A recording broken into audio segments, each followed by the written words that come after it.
Hey everybody, and welcome once again to the Fart Fetish Podcast. It's that podcast where we seek to find the answers to the what, where, how, and sometimes why of fart fetish, and try to give a nuanced picture of the people that have fetishes. I'm your host, Raj. Watch for new episodes on the first Friday of the month at fartfetishpodcast.com and on most major podcast platforms. You can financially support the show for free by checking out the ad-supported erotic fart content at thefartcloset.com. And now I'd like to introduce Gloomy to the podcast. Gloomy is a comic artist and illustrator whose work delves into themes of shame, vulnerability, and connection through both short and long-form comics. Their recent comic, Double Feature, explores fetishes, body positivity, and the challenges of overcoming societal taboos. Gloomy also uses their storytelling to address broader issues like the male loneliness epidemic and hyper-capitalism, weaving narratives that invite compassion and understanding. Let's get right into the Fart Fetish Podcast. Thank you very much for being here, Gloomy. Can you start by telling us a little bit about yourself? So I am a comic artist and illustrator. I guess you could say I'm a content creator. I make short comics and I make a longer comic. But occasionally I make these short comics that are kind of self-contained stories. I see. And what of your work brought you to the show today? So my recent work, Double Feature, the part one of that, is what brought me here, and I was kind of exploring sort of fetishes and kinks and like being comfortable with one's body in that comic. I think I also sent it to you. You did, yeah, absolutely. I did. I enjoyed it quite a bit. What drew you to specifically that subject matter and fetish, trying to work on stigma around fetishization? Well, it's weird, but I've always been a really big fan of Rocky Horror ever since I was a teenager. And I recently got the chance to go again. I live in Houston, and the River Oaks Theater, which is like a historic theater in Houston, opened up. And their first showing was Rocky Horror. And so I got the chance to go again after not having gone for so many years. And I was really drawn to the phrase, give yourself over to absolute pleasure, where in the story of Rocky Horror, there's like these characters that seem very embarrassed about themselves, their bodies, their sexuality, and they're very repressed. And then throughout the story, they become more comfortable with themselves through meeting someone who's, he's clad in like sequined like leather gear, that being Frankenfurter, and he's like the star of the show, even though he's not technically the main characters. But he kind of shows them how to like live in this more pleasureful way, essentially. And it got me thinking about like there are these things that people talk about online of like being very repulsed by themselves, especially their own sexuality. Like there's a lot of things that people feel are like cringe in the sense of the fetish realm and the kink realm. There's certain kinks that I feel like are more acceptable to people, and then there's other ones that I feel like people are very like turned off by, and it would be awkward to bring that up with your partner. That goes perfectly in line with the themes of Rocky Horror of like being repressed and not being able to bring up those sorts of things to someone that you love. Absolutely. Well, and I think that makes a very strong point. I think there's definitely a gamut of fetishes in the cringe side of things, and even things we've talked about on this show that people were like, well, that's a step too far. And it's like, obviously a line does need to be drawn in these things. At the same time, I think there is sometimes a lack of understanding in things that we immediately, whether it be fart fetish or something, else that we think, oh, that's the bridge too far. I think there's a I don't know if it's a corrective desire or maybe a shame in ourselves or whatever. But a lot of times it's like when that's that bridge too far, it's like we gotta push it away with the hardest and fiercest of intensity to show that we are good. Because that is bad and we are good. And that I think that's the kind of mentality we need to sort of get out of. I mean, life really, but in sexuality especially, there's a like again a line. There's a line. There's legality. There's all these things, but at the same time, I think there is a an understanding that should kind of over encompass all these things. Yeah, and I definitely wanted to get at that feeling of shame because like you mentioned the word shame and that was like what the comic was about is like feeling this sort of disgust towards yourself that is really uncomfortable even when you're sharing it with somebody who like ostensibly likes you, likes the same things as you, but you can't get over it yourself. Absolutely, absolutely. Well, and I might have missed it in your discussion of double feature, but double feature actually, the fetish in question of the two main characters is a fart fetish. What specifically drew you to want to explore like that fetish in that way? Because it's such a bodily focused fetish and because it's about something that like innately is kind of like seen as shameful in society, to be attracted to that sort of thing makes it very interesting to me For sure. to explore narratively, Yeah, where that someone makes can like let go and release and relax. And that's kind of the theme of the whole story is letting go and relaxing. that's awesome. That's great. Yeah, when I read it, it was definitely, um, you know, there's maybe an expectation of, oh, maybe it's this way, maybe it's that way, but I thought it was really great. It was really sweet and loving, touching story. Um, really, not I wouldn't even say overtly sexual. It's very much about the relationship than like, oh, it's this smut material, as it were, which is again nothing wrong with it. I make it. We talk about it a lot on this show, but I think it's nice to see something a little non-sexual. I think it was I was more exploring the relationship between the characters and using the fetish as like kind of a metaphor for getting closer to someone. For sure, for sure. What you talked a little bit about it already, but what messages do you would you want the reader to take away from checking out Double Feature? I want people to get the same kind of feelings that they feel when they think of Rocky. Specifically, you know, don't be ashamed of yourself and to be more confident when you're bringing things up to your partners about the things that you like, the things that you're interested in because people can go years without ever having admitted to liking something that, they really want to share with their partner but they feel ashamed about. And I've definitely heard stories like that. I've experienced it myself. And it's it's one of those things where um, when you think about Rocky Horror, you think about the phrase like "Don't dream it, be it," and I think it can be really hard to feel that confidence in yourself when there's something that you feel ashamed of.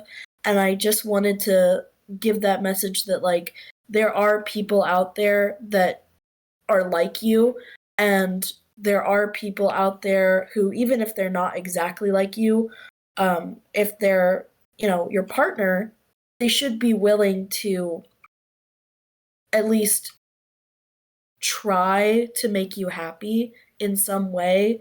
There should be some compromise. I know that some things are like a step too far for some people or they're not ready to do those things yet, but I think that talking, communication, clear and honest communication is key.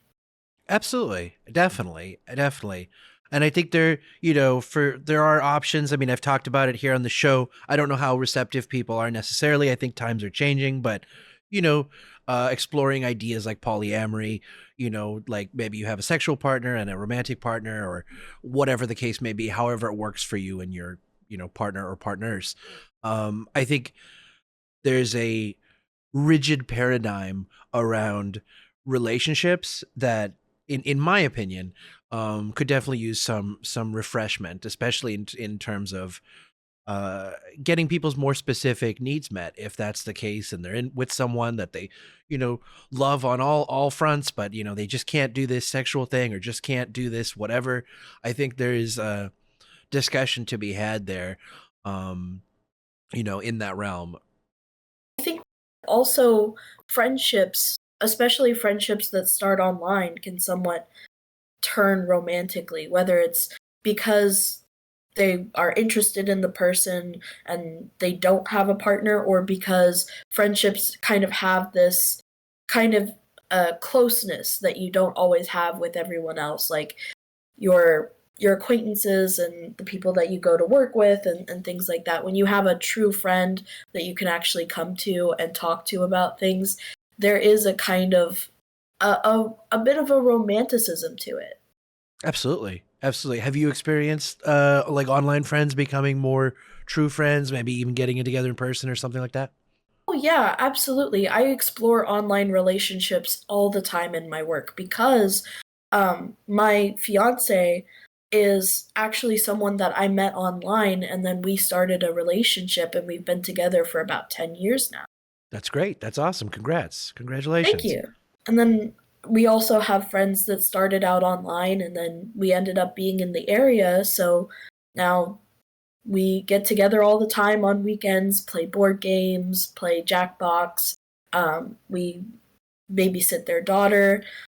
They're also a couple that met online. I think being online and meeting online, and especially meeting romantic partners online, is a much more common thing now than it ever was.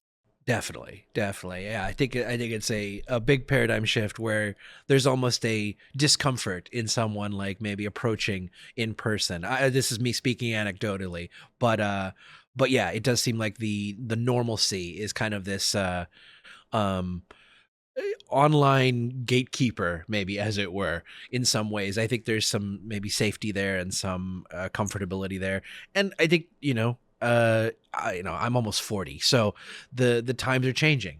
Times are definitely changing, and they've been changing quickly, under my feet in ways that I enjoyed, like technology or whatever. So it makes sense that the way we engage in relationships, start relationships, would change. It's not going to be going down to the local Irish bar and hoping you're going to chat up someone. It's maybe a little more intentional and maybe even, like as you say, online. Yeah, I think online is like, especially on Discord or Twitter or whatever site you're on, is kind of like the local bar now. Yeah, that makes sense. That makes sense. Getting back to your comics, do you often or other work, do you often create work that tackles social and subject matters that are important to you?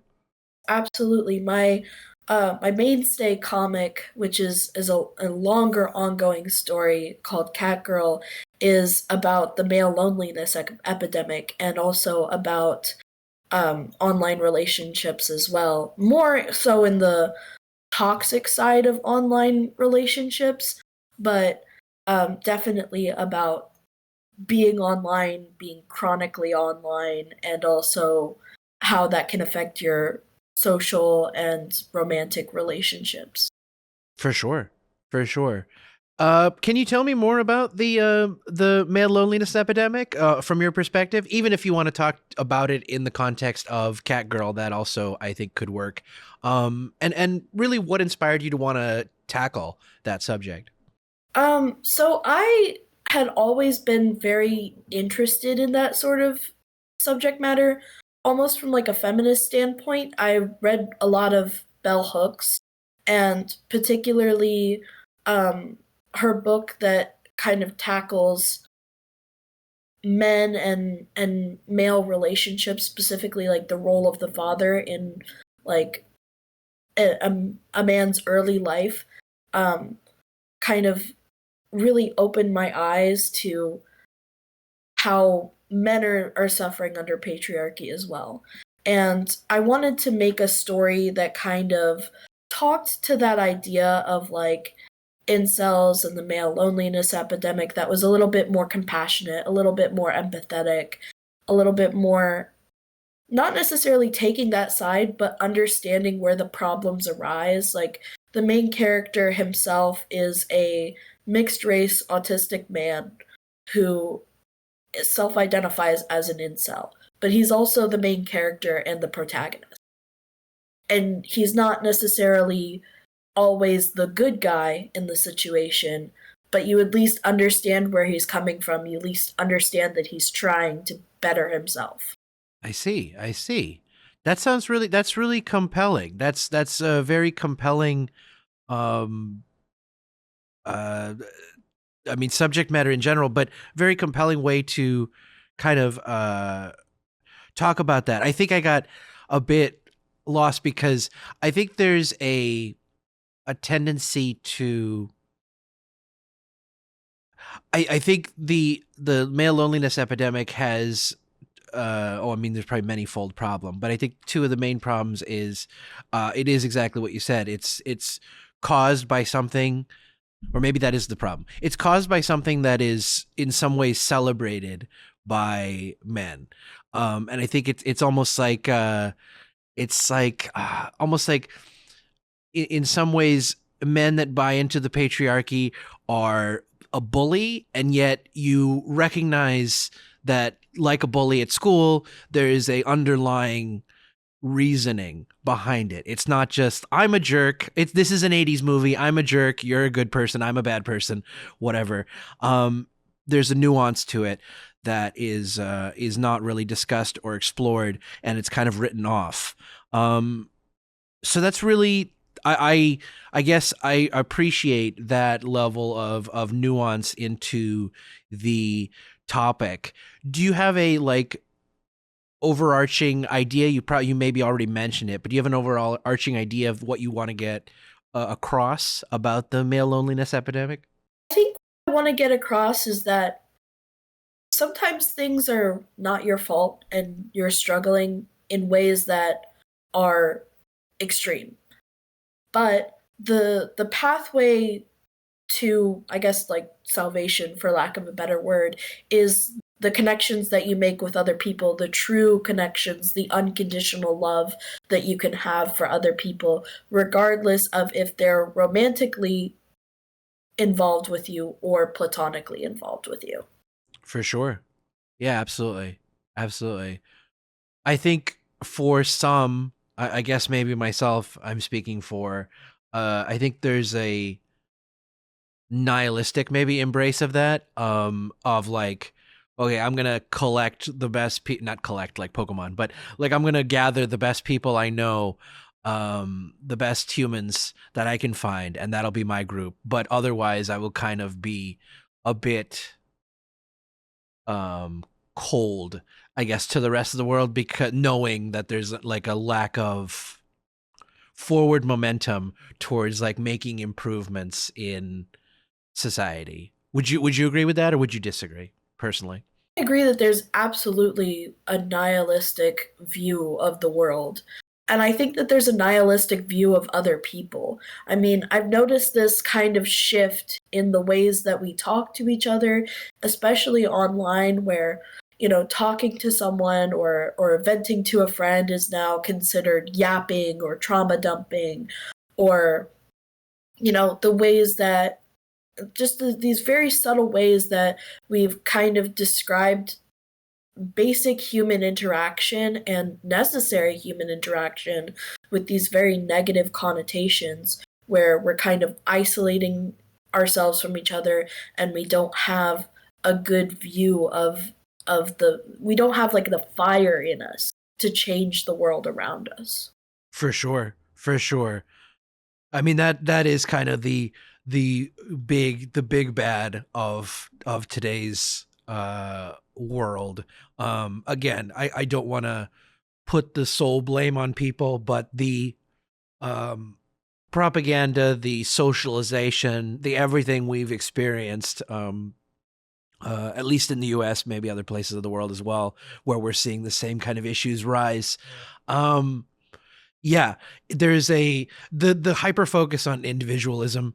And I agree. Um it's like there's a desire to, maybe I'll put it that way. It's like there's a desire to have authenticity trademark, but not real authenticity, not real human authenticity. There's a socially acceptable authenticity which people are asking for. It's a package, it's a product, just like everything else. And I think that's kind of the problem. Is our it's our it's not human, but I'm going to say our human embrace of commodification, of monetization, of all these aspects which kind of they bake the human element out of us. Whether it's, I remember, and it's partly a Andy Griffith, this thing didn't really exist type image, but I do remember, I lived on a cul-de-sac. I remember neighbors helping neighbors. There wasn't an expectation for like, oh, you got to pay me, or like, oh, come over for dinner and that'll cover it or whatever. There was a much more embracing society in, when I was growing up in the 80s and 90s. And I'm not saying it was golden for everyone. I'm definitely not saying that white privilege is acknowledged and all that. I'm just saying I think there was a greater embrace of community in a way people didn't think about things they think about today, such as like, oh, you're mixed race, that's something now I need to worry about because of XYZ. Whatever the case may be, everything has become so like hyper capitalist. I never hesitate to say it before. I think it is the uh taint of capitalism on the human condition. It's the way we've done it, is I think creates and destroy. It creates, what the terms I've used is creates people and destroys humans. Mm. And I think that's really what kind of ties into all of this. And um, I think the hardest part too is for me anyways, dealing with people who don't see it. Like at a certain point, I'm going to avoid using the word woke, but like at a certain point, you feel like you're awake to the kind of inconsistencies in life, society, whatever the case may be, the higher powers, the echelons, the patriarchy, whatever, all these things. And yet you want to tell people, even maybe some of your close friends, and you realize it's like, oh shit, this hasn't trickled down to you yet. You haven't watched the right combination of videos, or whatever is gonna radicalize you. You haven't reached that point yet. And that's, I find that to be hard. I find that's kind of what fuels a lot of my nihilism towards like, damn, we can't wake more people up. How are we going to make this world better if it's only this, small select group or growing group of people who understand kind of the wool being pulled over the eyes? Why I purposefully made the world of Catgirl, which is like kind of, it's a sci-fi drama, in which there's genetic experiments and things like that. But I made it purposefully hyper-capitalist, and I have absolutely experienced this nihilism as well, and that's one of the things that pushed me, because I started developing the comic in 2020 during the height of the pandemic. Sure. And I was seeing like more and more school shootings. I was seeing more and more like incel manifestos. I was seeing all of this stuff, and I was like, the weird thing is that a lot of these people are almost right. They have the same feelings that I have. They have the same feeling of like, it's just not fair. But they're getting like the reason why wrong. So it's like I relate to them in some ways, and I also am like, you're almost right, buddy. Absolutely.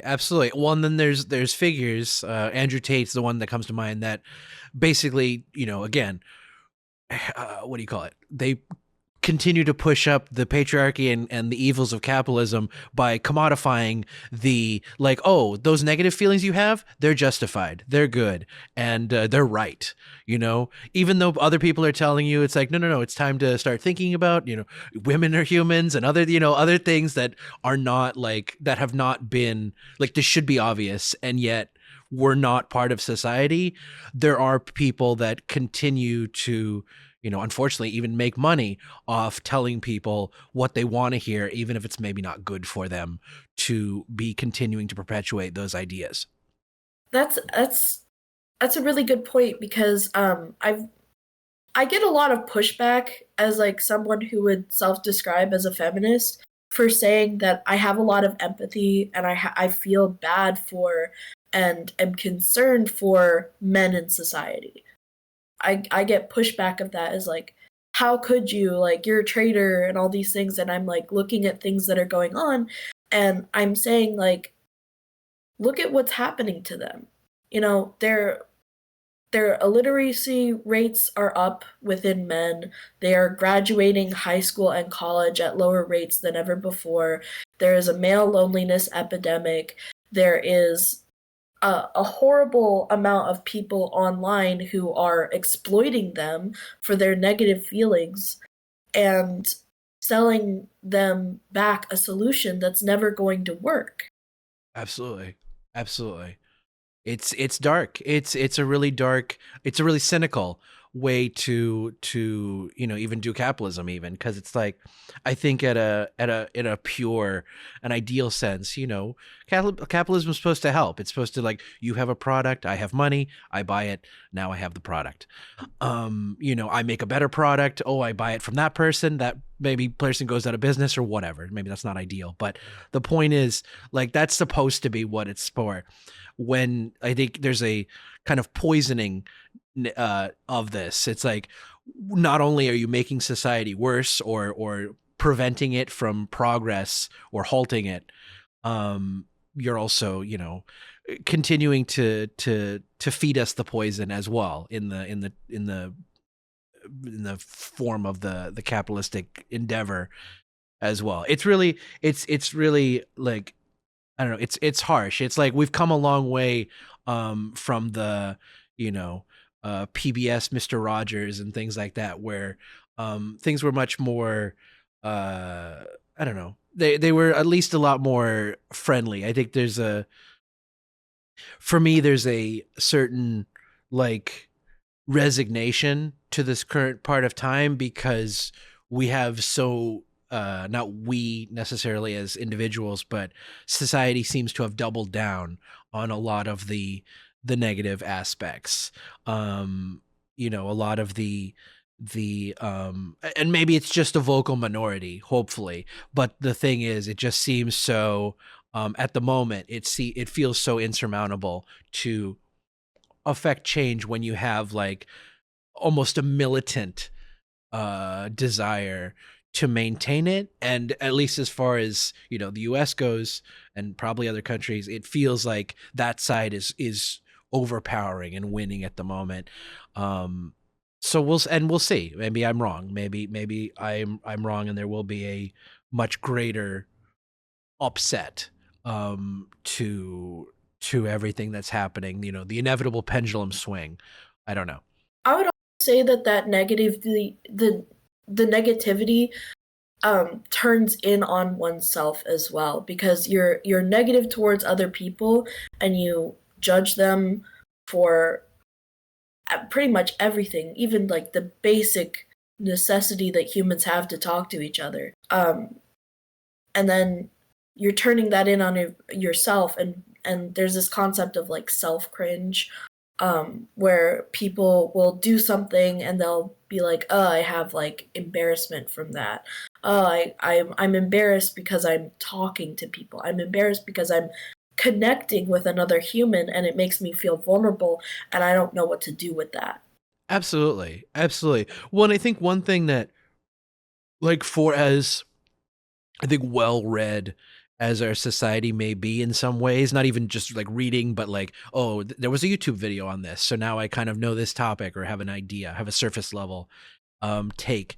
I think there's a lack sometimes of applying it to life. I mean, I think a lot of people know about and I'm also speaking out of my ass. So if you know more, please feel free to correct me. Kind of the shadow aspect of ourselves. We have both good and bad inside of us. We're not all good and we're not all bad. But a lot of people want to, it goes back to what I was saying about that fetish is bad and cringe. I have to push it away with the intense fiercity because that is bad. I don't want to have any stink of bad on me. But Yes. that's missing the human condition. That's missing the bad that you do have in you. Like, you may not have that bad, and that may be a bridge too far and whatever. But we all have this dark and light inside of us. And that's okay. That's normal. It's about balance. It's about understanding. It's about, like, figuring out what that means to you. Like, uh, I think a lot of it is society too. Like, these are societal judgments in many cases of what's good and bad, and that changes. That changes over time. So I think there's just a lack of understanding. Like, we may have knowledge, but we don't have understanding in terms of what that necessarily means or how it applies to our life. And I think that's an unfortunate disconnect in terms of people who may have an understanding of concepts and yet not know how it actually goes in a actual, realistic setting, in a individual person. I definitely agree with that. I would also say that there's also this, I guess, tendency to view certain fetishes as like bad, but not really look at the like real ramifications of what's actually happening there. So like, for example, I would see a fart fetish and think that's completely innocent because it's just somebody like sexualizing their own body and being comfortable with their own body. And I think that that's relatively innocent. But someone else might see that and be like, "Oh, that's terrible because it's gross or impolite." Absolutely, absolutely. I often think of, like, it's like um you have very different people. You have, like, let's say an actor, or let's say they're real, a character from Rocky Horror versus like a Ben Shapiro are going to have a completely different idea of what is acceptable, what's moral, what's acceptable, and it neither one is wrong, neither one is right. They're right for themselves. Ben Shapiro's probably wrong because he's who he is, but the point is, for their own morality, that's only something they can dictate. The issue starts to rise when people like Ben Shapiro start to dictate other people's morality and say, like, no, I'm telling you this is wrong because it's what do you call it? Society. That's the norm. The societal norm is this. That's not the norm, so it's bad. And I'm going to tell you that, rather than just like, oh, that's my personal feelings, but live and let live, which I think is a much more modern and humanistic approach to these things, rather than trying to police society back into some 1950s quote unquote ideal. More healthy as well because you can't control everyone. That's an Certainly. impossible task.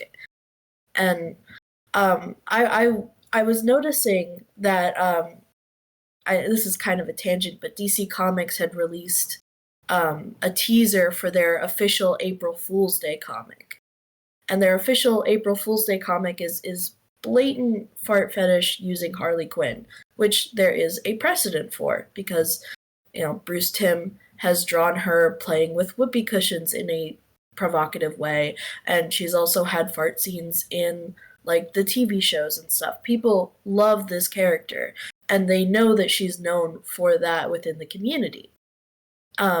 But the outcry that I saw from people that they were even doing this comic was like, why? Why are you so mad? It's an April Fool's Day comic. It's only going to be one issue.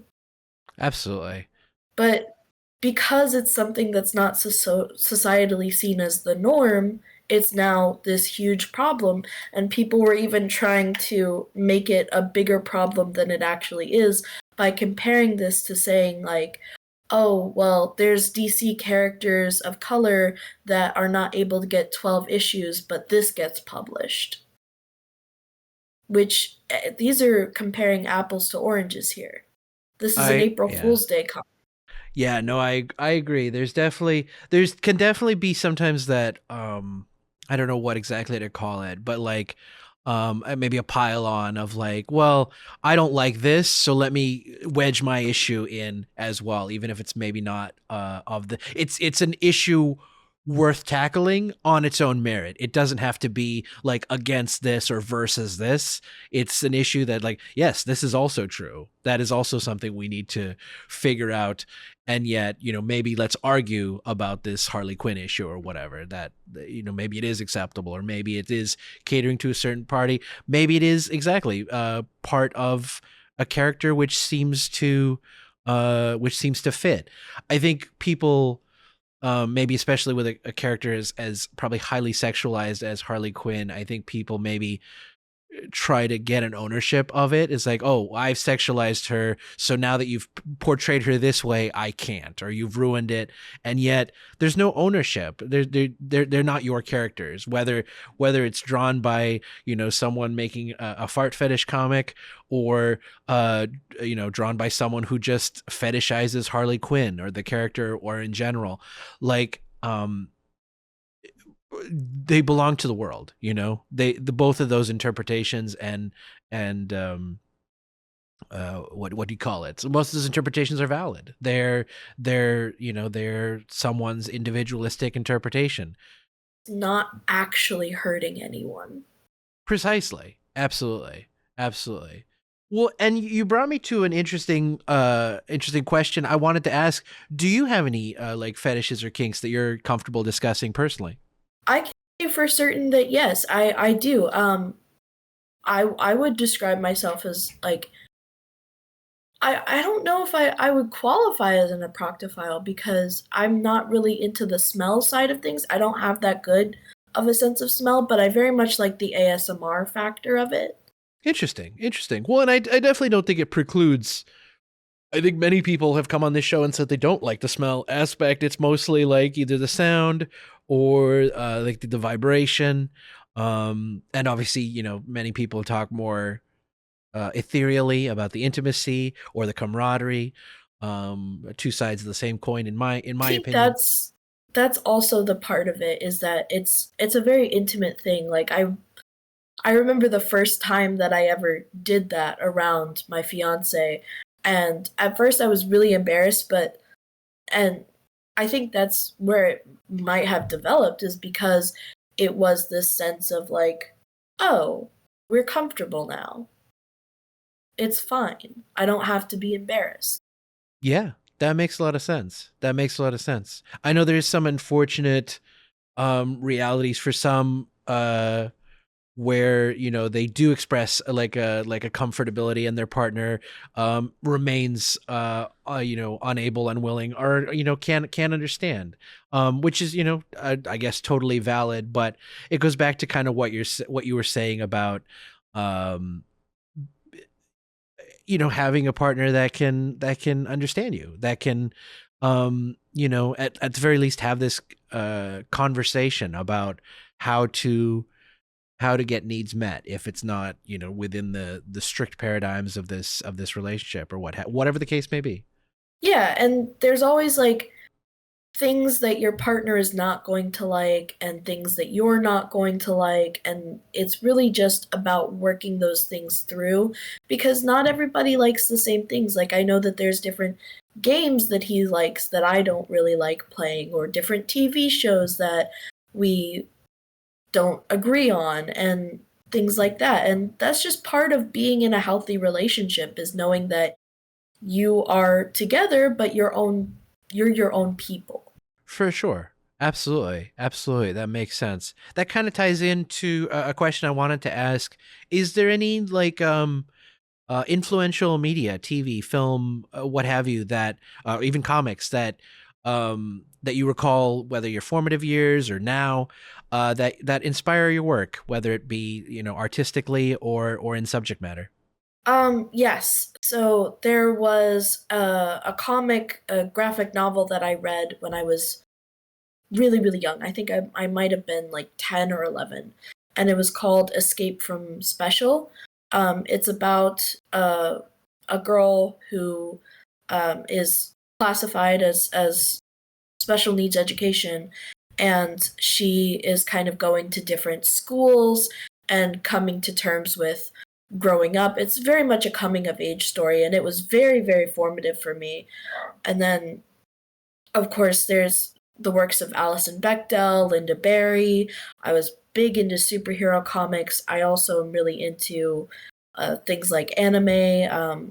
There's an animator on YouTube who I really love called Victoria Vincent. She does kind of these like little character study animations that are very interesting and atmospheric. I loved Adult Swim growing up, and all of the different experimental kinds of shows on there. I have a big love of like indie zines and things at like indie comics. Like I'm not a big fan of Robert Crumb as a person, but big fan of the art style. Um, but like indie comics and zines and the punk scene, it's all very, very influential to me. That's very cool. Very cool. I mean, Thank you. you know, you expressed knowledge of Robert Crumb, so that's probably more than enough. I don't think you need to go further. what what's next for you in regards to your work? Well, I would really like to finish up the second part of Double Feature, which coincides with them actually going to Rocky together, and which also has more of an angle of like being comfortable in one's own body. Um, One of the characters themselves is transgender, and I wanted to kind of explore, you know, Rocky is a man-made man. And I wanted to explore a character who maybe isn't necessarily comfortable with their body, learning to be comfortable in their body. For sure. That sounds really awesome. That sounds really great. I think people will really, really appreciate that. And most importantly, where can people see and support your work? And if you'd like them to get in touch, where can they do that as well? Oh, absolutely. I have a website called itscooltrash.com, where you can contact me for any illustration or comic works that you want to do. I also am on Twitter, Blue Sky, Instagram. Um, I'm also on Patreon under the name Gloomy Punks.